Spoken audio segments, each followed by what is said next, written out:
दोस्तों नमस्कार। एनसीईआरटी सार संग्रह में प्रस्तुत है मूल अधिकार फंडामेंटल राइट। इसको देखते हैं पॉइंट वाइज। भारतीय संविधान के किस भाग के अंतर्गत नागरिकों को मौलिक अधिकार प्रदान किए गए हैं? तो भाग 3। और भाग 3 कितना से कितना में है? तो अनुच्छेद 12 से 35 में मौलिक अधिकार हैं भाग 3 में। तो संविधान द्वारा मौलिक अधिकारों को लागू करने की शक्ति किसे प्रदान की गई है? तो मौलिक अधिकारों को लागू करने की शक्ति सर्वोच्च न्यायालय एवं उच्च न्यायालयों को दी गई है। भारतीय संविधान का अनुच्छेद 13 संवैधानिक प्रावधानों को संसद तथा राज्य विधानमंडलों द्वारा बनाए गए नियमों कानूनों पर प्राथमिकता प्रदान करता है। तो संविधान का अनुच्छेद 13 क्या है? तो संवैधानिक प्रावधानों को संसद तथा राज्य विधानमंडलों द्वारा बनाए गए नियमों कानूनों पर प्राथमिकता देता है। तो भारतीय संविधान के अनुच्छेद 13 का मुख्य उद्देश्य किसके संदर्भ में संविधान की सर्वोच्चता सुनिश्चित करता है? तो मौलिक अधिकारों के क्षेत्र में संविधान की सर्वोच्चता सुनिश्चित करता है अनुच्छेद 13 में। भारतीय संविधान में समानता के अधिकार का विस्तार किन अनुच्छेदों में है? तो अनुच्छेद 14 से 18 में भारतीय संविधान में समता के अधिकार अनुच्छेद 14 से 18 में है। भारतीय संविधान का कौन सा अनुच्छेद विधि के समक्ष समता के अधिकार राइट टू इक्वालिटी से संबंधित है? अनुच्छेद 14। अनुच्छेद 14 में क्या है? तो समता का अधिकार राइट टू इक्वालिटी जन्म, लिंग, मूल वंश, जाति, धर्म आदि के आधार पर विभेद का प्रतिषेध। अनुच्छेद 15 एक मूल अधिकार है जिसे समानता के अधिकार के अधीन वर्गीकृत किया गया है। तो अनुच्छेद 15 में क्या है? जन्म, लिंग, मूल वंश, जाति, धर्म ये 5 आधार है जो विभेद का प्रतिषेध करता है अनुच्छेद 15 के अनुसार। अनुच्छेद 14 में क्या है? समता का अधिकार। अनुच्छेद 15 में क्या है? समानता का अधिकार जिसमें जन्म, लिंग, मूल वंश, जाति, धर्म आदि के आधार पर विभेद का प्रतिषेध करता है। भारतीय संविधान की प्रस्तावना में प्रयुक्त समाजवाद शब्द को किन अनुच्छेदों के साथ समग्रता में रखकर सर्वोच्च न्यायालय द्वारा समान कार्य के लिए समान वेतन का मौलिक अधिकार प्रदान किया गया है? तो भारतीय संविधान में प्रस्तावना में वर्णित है समाजवाद और उसी को ध्यान में रखते हुए समान कार्य के लिए समान वेतन का मौलिक अधिकार अनुच्छेद 14 और अनुच्छेद 16 में है। भारतीय संविधान के अनुच्छेदों में से कौन सा एक लोक नियोजन के विषय में भारत के सभी नागरिकों को अवसर की समानता की गारंटी प्रदान करता है? तो नागरिकों को अवसर की समानता की गारंटी अनुच्छेद 16 के 1 और 16 का 2 में है। समानता की अवसर की समानता की गारंटी 16A और 16(2) में। तो संवैधानिक उपबंध हैं कुछ जो केवल भारतीय नागरिकों को प्राप्त मूल अधिकार है एक, और दूसरा है भारतीयों एवं विदेशी नागरिकों को प्राप्त मूल अधिकार है। तो केवल भारतीय नागरिकों को प्राप्त मूल अधिकार हैं कौन कौन सा? तो अनुच्छेद 15, अनुच्छेद 16, अनुच्छेद 19, अनुच्छेद 29, अनुच्छेद 30। तो ये 5 अनुच्छेद जो हैं वो केवल भारतीय नागरिकों को प्राप्त है। तो मूल अधिकार जो कि वर्णित है अनुच्छेद 15 में, अनुच्छेद 16 में, 19, 29, 30। देखिए 15, 16 हो गया, एक 19 हो गया और 29, 30 हो गया। ये जो अनुच्छेद हैं ये भारतीय नागरिकों को प्राप्त मूल अधिकार हैं, जबकि विदेशी नागरिकों को कौन कौन से अधिकार प्राप्त है? तो अनुच्छेद 14, 20, 21, 21 का A, 22, 23, 24, 25, 26, 27, 28। तो इसमें बारी बारी से देखते हैं कि भारतीय नागरिकों को प्राप्त मूल अधिकार में क्या क्या वर्णित है। तो अनुच्छेद 15 में क्या है कि धर्म, मूल वंश, जाति, लिंग या जन्म स्थान के आधार पर विभेद का प्रतिषेध है। यानी कि अनुच्छेद 15 में है भारतीय नागरिकों में कि चाहे वो किसी भी धर्म के हैं, किसी भी वंश के हैं, जाति, लिंग और जन्म स्थान कहीं भी है, उससे उसमें विभेद नहीं करना है। अनुच्छेद 16 में क्या है, तो लोक नियोजन के विषय में अवसर की समानता है। तो नौकरी में अवसर की समानता अनुच्छेद 16 में है। अनुच्छेद 19 में जो भारतीय नागरिकों को प्राप्त मूल अधिकार है, अनुच्छेद 19 में तो अभिव्यक्ति की स्वतंत्रता है, बोलने की आज़ादी, शांतिपूर्ण और शस्त्र रहित सम्मेलन करना, संघ एवं सरकारी समिति बनाना, भारत के राज्य क्षेत्र में अबाध संचरण एवं बसने तथा व्यापार करने की स्वतंत्रता। तो अनुच्छेद 19 में क्या है कि सबसे पहले है बोलने की आज़ादी। अगर बोलने के लिए आदमी चाहिए तो शांतिपूर्ण ढंग से आप सम्मेलन कर सकते हैं, दूसरा है। उसके बाद सम्मेलन कर लिए तो उसके बाद संघ बनाने की भी है, संघ और सरकारी समिति बनाने की आज़ादी है। उसके बाद अधिकार है। और भारत के राज्य क्षेत्र में अवसंरचना, मतलब कहीं भी राज्य क्षेत्र में आप घूम सकते हैं, और जहाँ घूमने गए तो वहाँ बस भी सकते हैं, और बस गए तो खाने पीने के लिए व्यापार करना चाहिए, तो व्यापार की भी आज़ादी है कि यानी भारतीय नागरिकों को प्राप्त मूल अधिकार में अनुच्छेद 19 में ये सब है। अल्पसंख्यक वर्गों के हितों का संरक्षण अनुच्छेद 29 में है। तो अनुच्छेद 29 में हो गया अल्पसंख्यक वर्गों के हितों का संरक्षण। अनुच्छेद 30 में क्या है, तो शिक्षण संस्थाओं की स्थापना और प्रशासन करने का अल्पसंख्यक वर्गों का अधिकार। तो भारतीय नागरिकों को प्राप्त मूल अधिकार में अनुच्छेद 15 हो गया, अनुच्छेद 16 हो गया, अनुच्छेद 19 हो गया, अनुच्छेद 29 हो गया, अनुच्छेद 30 हो गया। तो 29 और 30 जो है अल्पसंख्यक से रिलेटेड है। अब भारतीयों एवं विदेशी नागरिकों को प्राप्त मूल अधिकार जो है उसमें क्या है कि अनुच्छेद 14 जो है, जो भारतीय रहे या फिर विदेशी रहे उसको दोनों को प्राप्त है मूल अधिकार।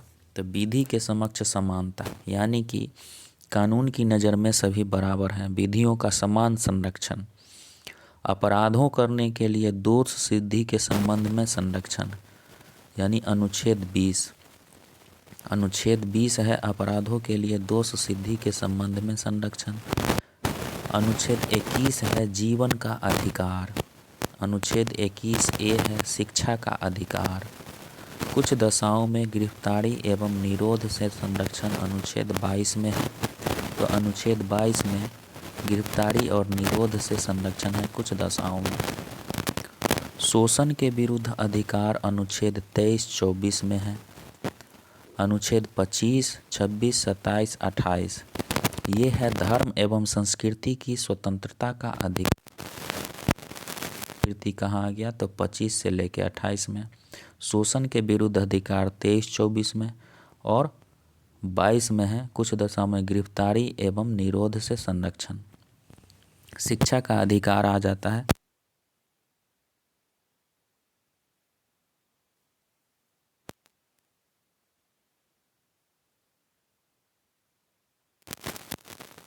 किया गया है, तो अनटचेबिलिटी मतलब छुआछूत की भावना, तो अनुच्छेद 17 के द्वारा इसे खत्म किया जाएगा।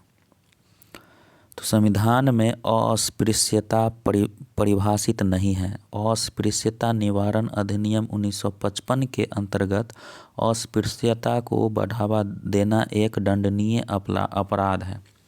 मतलब क्या है कि संविधान में अस्पृश्यता परिभाषित नहीं है।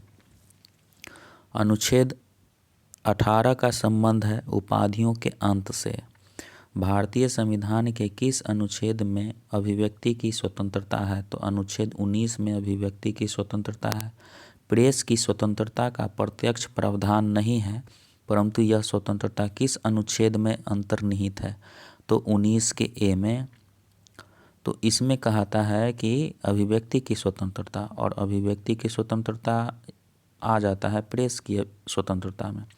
भारतीय संविधान में आर्थिक समानता के मौलिक अधिकार में सम्मिलित नहीं है। यानी कि संपत्ति का अधिकार नहीं है, संपत्ति का अधिकार हटा दिया गया था। तो इसमें अनुच्छेद 19 के अंतर्गत 6 स्वतंत्रताएं हैं। तो पहला है 19(a) का ए है कि अभिव्यक्ति की स्वतंत्रता। अनुच्छेद 19 में बी में है शांतिपूर्ण हथियार रहित सम्मेलन का अधिकार। अनुच्छेद 19 के 1 के सी में है संगम या संघ या सहकारी समिति बनाने का अधिकार है।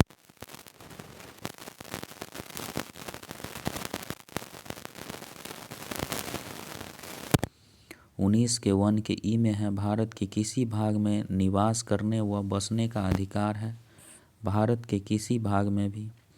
और 19 का 1 का जी में है कोई वृत्ति आजीविका व्यवसाय या व्यापार करने का अधिकार, अनुच्छेद 1 के जी में है।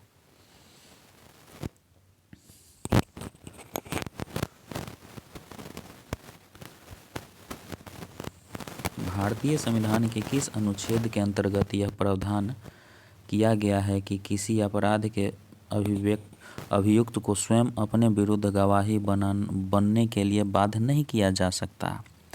मतलब किसी को मजबूरन अपने खिलाफ आप गवाही नहीं दिला सकते हैं। तो अनुच्छेद 20 के सी में है, अनुच्छेद 20 के सी में है कि अपराध के अभियुक्त को स्वयं अपने विरुद्ध गवाह बनने के लिए बाध्य नहीं। संविधान का कौन सा अनुच्छेद दोष सिद्धि के संबंध में अभियुक्तों को दोहरे दंड और स्व अभिशासन से संरक्षण प्रदान करता है? तो अनुच्छेद 20। भारतीय संविधान का कौन सा अनुच्छेद व्यक्ति की विदेश यात्रा के अधिकार को संरक्षण प्रदान करता है? तो अनुच्छेद 21। अनुच्छेद 21 में क्या है कि विदेश यात्रा के अधिकार को संरक्षण प्रदान करता है। मौलिक अधिकारों के अंतर्गत कौन सा अनुच्छेद बच्चों के शोषण के विरुद्ध प्रावधान से संबंधित है? तो अनुच्छेद 24। तो अनुच्छेद 24 में बच्चों के शोषण के विरुद्ध प्रावधान है।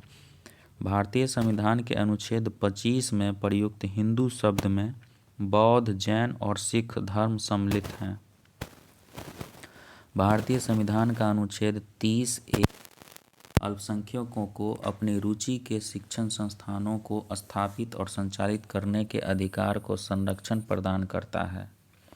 भारतीय संविधान के अनुच्छेद 32 के अंतर्गत कौन से अधिकार परिवर्तित किए जा सकते हैं? तो मौलिक अधिकार परिवर्तित किए जा सकते हैं अनुच्छेद 32 के अंतर्गत। मौलिक अधिकार का संरक्षण कौन करता है? तो न्यायपालिका। डॉक्टर भीमराव अंबेडकर ने मौलिक अधिकारों में से किसे संविधान का हृदय एवं आत्मा कहा है? तो संवैधानिक उपचारों का अधिकार संविधान की आत्मा कहा है। अनुच्छेद 26 के अंतर्गत सभी धर्मावलंबियों को धार्मिक संस्था की स्थापना और धार्मिक कार्यों के प्रबंधन का अधिकार प्राप्त है। भारतीय संविधान के किस अनुच्छेद में वाक एवं अभिव्यक्ति की स्वतंत्रता के मूल अधिकार का प्रावधान किया गया है? तो अनुच्छेद 19 में। भारत में संविधान में प्रेस की स्वतंत्रता का प्रावधान नहीं है, अनुच्छेद 19(a) में इसे लिया गया है। व्यक्तिगत स्वतंत्रता के अधिकार के लिए कौन सी याचिका दायर की जा सकती है? तो बंदी प्रत्यक्षीकरण। तो व्यक्तिगत स्वतंत्रता के अधिकार के लिए बंदी प्रत्यक्षीकरण रिट दायर की जा सकती है।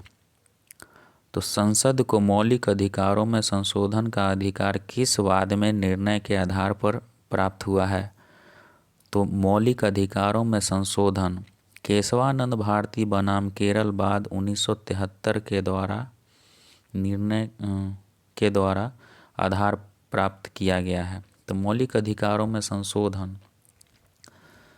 किया जा सकता है तो कौन सा वाद है? तो केशवानंद भारती बनाम केरल वाद 1973, जिसमें मौलिक अधिकारों में संशोधन किया जा सकता है। संपत्ति के मौलिक अधिकार को 44वें संशोधन 1978 द्वारा हटाकर केवल वैधानिक अधिकार बनाया गया है। वर्तमान समय में भारतीय संविधान के अंतर्गत संपत्ति का अधिकार राइट टू प्रॉपर्टी किस प्रकार की अधिकार है? तो संपत्ति का अधिकार वैधानिक अधिकार है। सूचना का अधिकार एक विधिक अधिकार है जो सूचना का अधिकार अधिनियम 2005 के माध्यम से प्रदान किया गया है। आर्थिक रूप से पिछड़े वर्ग EWS को आरक्षण प्रदान करने के लिए संविधान में कौन से अनुच्छेद गया है? तो अनुच्छेद 15 के 6 और 16 के 6 में परिवर्तन किया गया है। तो आर्थिक रूप से पिछड़े वर्ग इकोनॉमिकली वीकर सेक्शन EWS, तो अनुच्छेद 15 के 6 है और 16 के 6 है। तो 6 से 14 वर्ष की आयु के बच्चों को प्रदत्त शिक्षा का अधिकार किस प्रकार का अधिकार है? तो मूल अधिकार है। तो शिक्षा का अधिकार अनुच्छेद 300A में। भारतीय संविधान द्वारा प्रदत्त संवैधानिक उपचारों का अधिकार गैर नागरिकों को भी उपलब्ध है। कौन सा मूल अधिकार भारतीय आपातकाल अनुच्छेद 352 में भी समाप्त या सीमित नहीं किया जा सकता है? तो व्यक्तिगत स्वतंत्रता तथा जीवन का अधिकार, ये आपातकाल में भी खत्म नहीं किया जा सकता है। बंधुआ मजदूर उन्मूलन अधिनियम संसद द्वारा किस वर्ष पारित किया गया? तो 1976 में। तो बंधुआ मजदूर उन्मूलन एक्ट 1776 में। मूल अधिकार समता का अधिकार अनुच्छेद 14 से 18 में है। स्वतंत्रता का अधिकार अनुच्छेद 19 से 22 में है। शोषण के विरुद्ध अधिकार अनुच्छेद 23-24 में है। धर्म की स्वतंत्रता का अधिकार अनुच्छेद 25 से 28 में है। संस्कृति और शिक्षा संबंधी अधिकार अनुच्छेद 29-30 में है। संवैधानिक उपचारों का अधिकार अनुच्छेद 32 में है। राज्य के नीति निर्देशक तत्व, तो राज्य के नीति निर्देशक तत्व क्या है? तो राज्य के नीति निर्देशक सिद्धांतों का भारतीय संविधान में शामिल किए जाने का क्या उद्देश्य है? तो सामाजिक और आर्थिक लोकतंत्र को स्थापित करना। तो नीति निर्देशक तत्व हमारे संविधान में किस लिए है? तो सामाजिक और आर्थिक लोकतंत्र को स्थापित करने के लिए। तो कल्याणकारी राज्य को की संकल्पना का समावेश संविधान के किस भाग में किया गया है? तो कल्याणकारी राज्य की संकल्पना का समावेश राज्य के नीति निर्देशक सिद्धांतों में भाग 4 में दिया गया है। भारतीय संविधान में किसके अंतर्गत पंचायती राज प्रणाली की व्यवस्था की गई है? तो भारतीय संविधान में पंचायती राज प्रणाली की व्यवस्था राज्य के नीति निर्देशक सिद्धांतों के अंतर्गत की गई है। समान आचार संहिता राज्य के नीति निर्देशक तत्वों का भाग नहीं है, किंतु समान नागरिक संहिता नीति निर्देशक तत्व है। नीति निर्देशक सिद्धांत वाद योग्य नहीं है।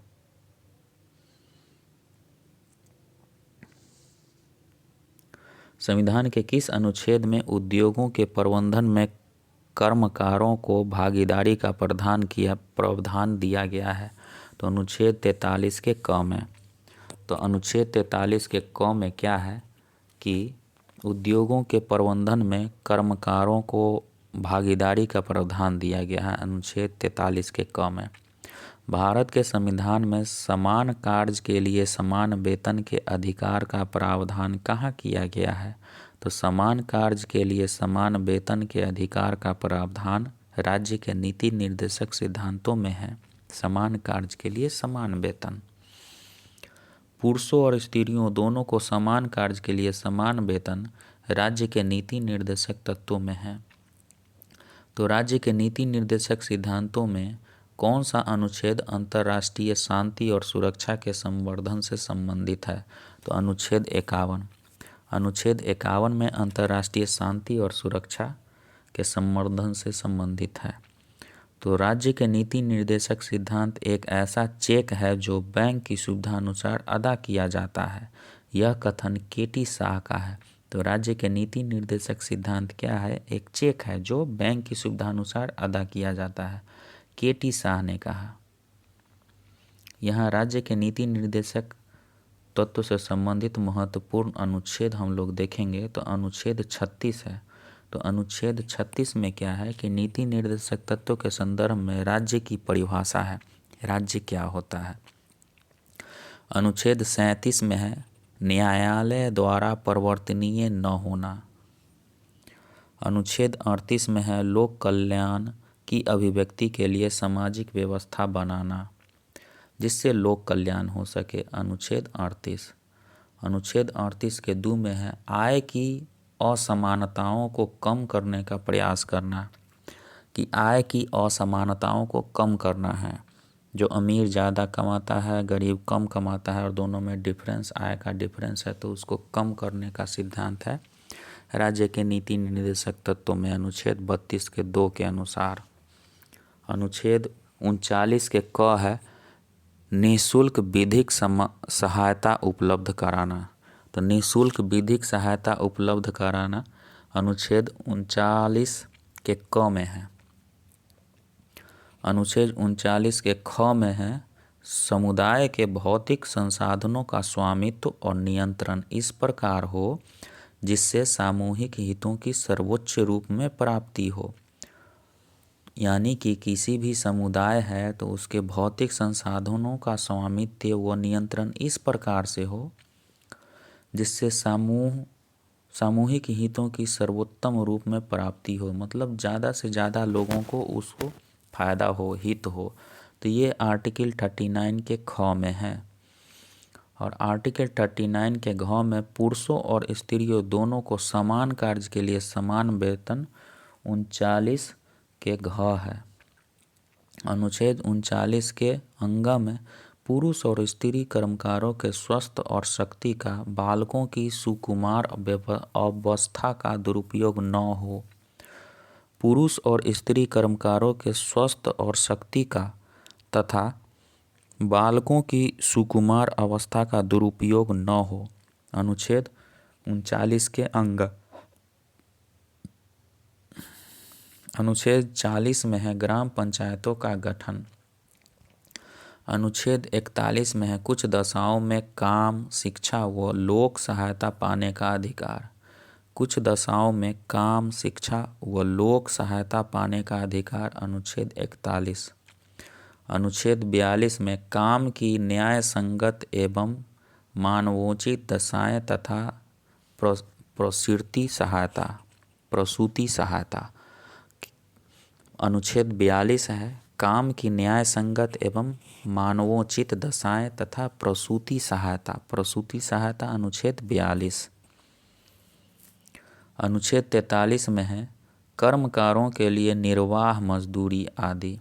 मूल अधिकार कानूनी रूप से मान्य है, जबकि नीति निर्देशक तत्व नैतिक एवं राजनीतिक मान्यता प्राप्त है। और भी राजनीतिक तत्व है, राज्य के नीति निर्देशक तत्व आगे है। अनुच्छेद 43 के क में उद्योगों के प्रबंध में कर्मकारों का भाग लेना। अनुच्छेद 43 के ख में है सहकारी समितियों के स्वैच्छिक गठन, स्वायत्त संचालन, लोकतांत्रिक नियंत्रण तथा व्यावसायिक प्रबंधन को बढ़ावा देना। ये है अनुच्छेद 43 के ख में। अनुच्छेद 44 है सभी नागरिकों के लिए एक समान नागरिक संहिता। एक समान नागरिक संहिता अनुच्छेद 44 में है, 4 है और वो भी 4 पर 4 44 दोनों एक समान है, तो सभी नागरिकों के लिए एक समान नागरिक संहिता। अनुच्छेद 45 6 वर्ष से कम आयु के बच्चों के लिए निःशुल्क व अनिवार्य शिक्षा का प्रावधान अनुच्छेद 45 में है। अनुच्छेद 45 में है 6 वर्ष से कम आयु के बच्चों को निःशुल्क पढ़ाना है। अनुच्छेद 46 SC ST दुर्बल वर्गों के शैक्षिक व आर्थिक हित की अभिवृद्धि। अनुच्छेद 46 में SC ST के दुर्बल वर्गों के शैक्षिक और आर्थिक हित की अभिव्यक्ति। अनुच्छेद 47 में है पोषातर स्तर और जीवन स्तर तथा लोक स्वास्थ्य में सुधार तथा हानिकारक नशीले पदार्थों के उपभोग पर प्रतिबंध। अनुच्छेद 43 अनुच्छेद 47 में है पोषावतर स्तर और जीवन स्तर तथा लोक स्वास्थ्य में सुधार तथा हानिकारक नशीले पदार्थों के उपभोग पर प्रतिबंध है। तो अनुच्छेद 47 में है नशीले पदार्थों के उपभोग पर प्रतिबंध, जैसे कि शराबबंदी तो अनुच्छेद 47 में आ जाता है। अनुच्छेद 48 में है गायों, बछड़ों तथा अन्य दुधारी पशुओं के व्यापार पर प्रतिबंध एवं उसकी नस्लों में सुधार के प्रयास। तो अनुच्छेद 48 में गाय बछड़ों से रिलेटेड है। अनुच्छेद 47 में है नशीले पदार्थों के उपभोग पर प्रतिबंध। अनुच्छेद 48 में यही है कि कृषि और पशुपालन में आधुनिक और वैज्ञानिक प्रणालियों का प्रयोग, ये सब 48 में है। 48 के क में है पर्यावरण का संरक्षण व संवर्धन और वन्य जीवों की रक्षा, 48 के क में है। अनुच्छेद 49 में है राष्ट्रीय महत्व के कलात्मक एवं ऐतिहासिक अभिरुचि वाले स्मारकों का स्थानों या वस्तुओं का संरक्षण करना। अनुच्छेद 50 में है कार्यपालिका से न्यायपालिका का पृथक्करण। कार्यपालिका और न्यायपालिका दोनों अलग अलग है, ये है अनुच्छेद 50 के अंतर्गत। अनुच्छेद 51 में है अंतर्राष्ट्रीय शांति और सुरक्षा की अभिव्यक्ति। अगला है मूल कर्तव्य। मूल कर्तव्य में देख लेते हैं किस देश के संवैधानिक प्रावधानों से प्रभावित होकर भारतीय संविधान में मूल कर्तव्यों को सम्मिलित किया गया। तो यूएसएसआर, पूर्व सोवियत संघ। भारतीय संविधान के किस भाग में मौलिक कर्तव्य उल्लेखित है? तो भाग 4 के ए में, और लिया गया है यूएसएसआर से और भाग 4 के ए में है। और कौन सी समिति थी? तो स्वर्ण सिंह समिति ने संविधान में 8 मूल कर्तव्यों को जोड़े जाने का सुझाव दिया था, लेकिन 42वें संविधान संशोधन अधिनियम 1976 द्वारा 10 मूल कर्तव्यों को जोड़ा गया। सुझाव दिया था 8 मूल कर्तव्यों को जोड़ने का कौन? स्वर्ण सिंह समिति, लेकिन 42वां संविधान संशोधन के द्वारा 10 मूल कर्तव्य 1976 में जोड़ा गया। भारतीय संविधान में मूल कर्तव्य किस समिति की अनुशंसा पर? तो सरदार स्वर्ण सिंह समिति 1976 में की अनुशंसा पर। तो भारतीय संविधान में 11वें मूल कर्तव्य को कब जोड़ा गया? तो 86वें संविधान संशोधन अधिनियम 2002 में, यानी कि 10 मूल कर्तव्य 1976 में जोड़ा गया स्वर्ण सिंह समिति के अनुसार, और 11वां जो है 86वें संविधान संशोधन अधिनियम 2002 में जोड़ा गया। मूल कर्तव्य को मुख्यतः किन 2 वर्गों में रखा जाता है? तो नैतिक कर्तव्य और नागरिक कर्तव्य। मूल कर्तव्य के अंतर्गत स्वतंत्रता संग्राम के उच्च आदर्शों का सम्मान कौन सा कर्तव्य माना जाता है? तो नैतिक कर्तव्य, मोरल ड्यूटी। तो मूल कर्तव्य के अंतर्गत स्वतंत्रता संग्राम के उच्च आदर्शों का सम्मान करना चाहिए, नैतिक कर्तव्य कहा जाएगा। प्राकृतिक पर्यावरण एवं वन्य जीव संरक्षण भारतीय नागरिकों के मूल कर्तव्यों में से एक है। राष्ट्रीय महत्व के स्थानों और स्मारकों की रक्षा करना मौलिक कर्तव्य नहीं है, बल्कि राज्य के नीति निर्देशक तत्वों का अंग है, डीपीएसपी। महिलाओं के सम्मान के लिए कुप्रथाओं का त्याग करना प्रत्येक भारतीय नागरिक का कर्तव्य है, यह अनुच्छेद 51 क के 5 में अंकित है। यानी महिलाओं के सम्मान के लिए कुप्रथाओं का त्याग करना अनुच्छेद 51 के क के 5वां है। मूल कर्तव्य किन पर लागू होता है? तो केवल नागरिकों पर। सर्वोच्च न्यायालय के मुख्य न्यायाधीश पीएन भगवती 1985-86 को जनहित याचिका का जनक कहा जाता है। तो पीएन भगवती को जनहित याचिका का फादर कहा जाता है, पीएन भगवती को। तो इससे आगे है कि नागरिकों के 11 मौलिक कर्तव्य कौन कौन हैं। तो मौलिक कर्तव्य 11 कौन कौन हैं? तो पहला, संविधान का पालन करें और उनके आदर्शों, संस्थाओं, राष्ट्रध्वज और राष्ट्रगान का आदर करें। स्वतंत्रता के लिए हमारे राष्ट्रीय आंदोलन को प्रेरित करने वाले उन आदर्शों को हृदय में संजोए रखें और उनका पालन करें। भारत की संप्रभुता, एकता और अखंडता की रक्षा करें और उसे अक्षुण्ण रखें। देश की रक्षा करें और आह्वान किए जाने पर राष्ट्र की सेवा करें। भारत के सभी लोगों में समरसता और समान भ्रातृत्व की भावना का निर्माण करें। जो धर्म, भाषा और प्रदेश या वर्ग आधारित सभी भेदभावों से परे हों, ऐसी प्रथाओं का त्याग करें जो स्त्रियों के सम्मान के विरुद्ध हों।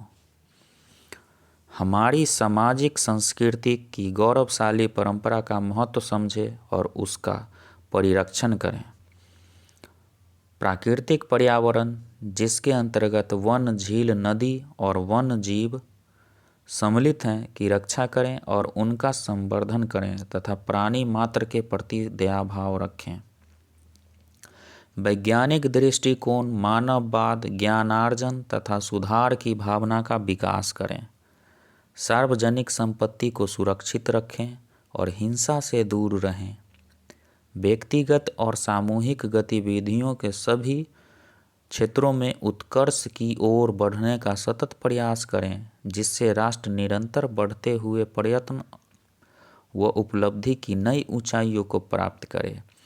6 वर्ष की आयु से 11 वर्ष की आयु के बच्चों के माता पिता और संरक्षण जो भी हों, उन्हें शिक्षा के अवसर प्रदान करें। इस कर्तव्य को संविधान के 86वें संशोधन अधिनियम 2002 की धारा 4 द्वारा जोड़ा गया है।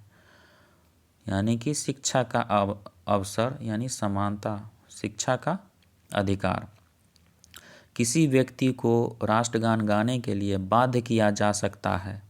सर्वोच्च न्यायालय ने किस मामले में ऐसा कहा? तो विजय इमैनुअल बनाम केरल राज्य 1986 के अनुसार कहा कि बाध्य किया जा सकता है राष्ट्रगान गाने के लिए।